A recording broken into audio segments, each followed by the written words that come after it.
Hi అండి అందరికీ. మాకైతే ఈరోజు కలెక్టరేట్లో వర్క్ అయితే ఉందండి. అందుకోసమే మా ఫ్రెండ్ను మా అధ్యక్షురాలు నేను ముగ్గురం అయితే వచ్చినాం. బస్ దిగే వరకు ఒకటైంది. అసలు ఫుల్ ఎండ అంటే మస్తు ఘోరంగా కొడుతుంది. అక్కడ ఒక చిన్న ఐస్ క్రీమ్ షాప్ అయితే ఉంటే అక్కడైతే ఐస్ క్రీమ్ తిని లోపలికి నడవడానికి బాగా దూరం ఉంటుంది అన్నట్టు. అందుకే ఐస్ క్రీమ్ తిని తీసుకొని నడుచుకుంటూనైతే పోతున్నాం లోపలికి. ఇక లోపలికి వచ్చేసినాం.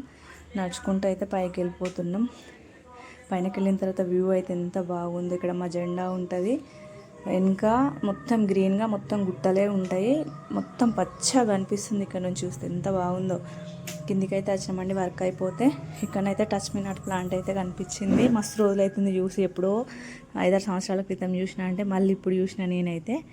అక్కడే కలెక్టరేట్లో ఇది మంచి అనిపించింది. కొద్దిసేపు అయితే వాటితో ఆడుకొని మేమైతే మళ్ళీ రిటర్న్ నడుచుకుంటూ వచ్చినామండి. మళ్ళీ ఆటోకి అయితే వచ్చేసి షాపింగ్కి అయితే పోతున్నాం. షాపింగ్ ఎందుకనంటే మా ఊర్లో బోనాల పండుగ చేసుకుందామని అనుకుంటున్నామండి. అందుకే నాకు 25 సంఘాలు ఉన్నాయి. 25 సంఘాలకు ఇద్దరిద్దరు లీడర్ల చొప్పున 50 చీరలు అయితే తీసుకోవాలండి. లీడర్ల కోసం 50 చీరలు తీసుకుందాం. ఇట్లా షాప్కి అయితే వచ్చినాం. అందులో ఈ రెడ్ సారీ అయితే ఫైనల్ చేసినామండి. ఎన్నోసారి చూస్తే ఈ రెడ్ సారీ అయితే నచ్చింది.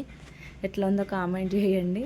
మళ్ళీ రిటర్న్ అయితే ఆటోలో వస్తున్నామండి. మాకైతే బస్సు వెళ్ళిపోయింది. అప్పటికి 7 అవుతుంది టైము. ఆ 7కి చూడండి వ్యూ అయితే ఎంత బాగుందో. అసలు ఫుల్ వర్షం పడ్డది. వర్షం పడ్డ తర్వాత ఇట్లా రెడ్గా వచ్చింది. అసలు 7-7:30 మధ్యలో మేము ఇంటికి వస్తున్నామండి ఆటోలో. వ్యూ అయితే మస్తు ఉంది. అసలు రెడ్ కలర్గా స్కై అయితే మంచిగా అనిపించిందండి. ఎంత బాగుందో అసలు. అందుకే వీడియో తీసిన.